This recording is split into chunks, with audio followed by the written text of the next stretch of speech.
Alright everyone, this is Bob, and right now we are looking at my new pet, a terrestrial isopod.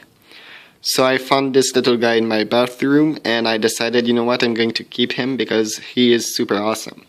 And I've kept most of them last year, during last summer, so if you are interested into that, check out all my videos. So I'm going to do a little rundown of how to keep an isopod because it's really easy. First of all, they are perfect first creepy crawler if you are into creating terrarium and things like that. A perfect choice because they are actually going to become your cleanup crew. Really easy to maintain. You basically just need to give them a lot of humidity because they are remember, their ancestors were aquatic creatures, but they turned out into terrestrial animals simply because they were finding there was too much competition in the water, so they just became terrestrial. But they still have some gill, and even though they don't necessarily need like a spot of water because they can actually drown into water at this point. They definitely need some humidity, so I decided to put like a Scott towel in the bottom of the container with a bit of water on it, so that way the isopod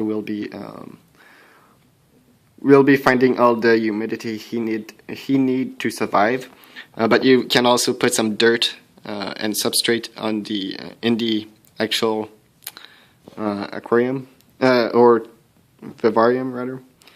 And then, basically put some rocks, put some branch, put some moss, things like that, and you're going to be fine. It's just that right now all those things aren't accessible for me because right now there is still a lot of snow outside, so I don't want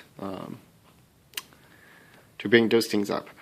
Isopod are perfect tank mates for other isopods, so really easy to breed, but they are also perfectly fine with things such as millipede, night crawlers, beetles as well, and pretty much a lot of things. Now, if you put them with carnivorous species, they usually get fine with other creatures like wolf spider, for example, or jumping spiders or crab spider, things like that.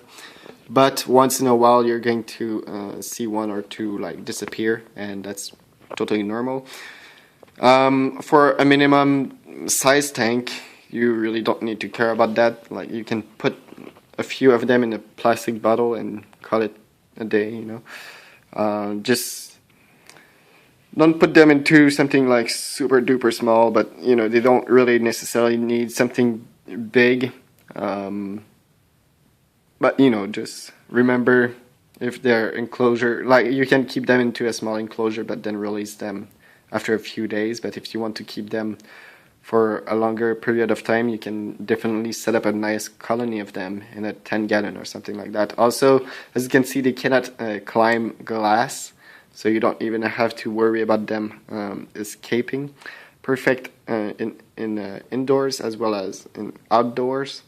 Really resilient, really resistant. Right now, I put a raisin cut in half, but I don't think he's going to eat that. So I really need to find something like a dead leaf or something like that.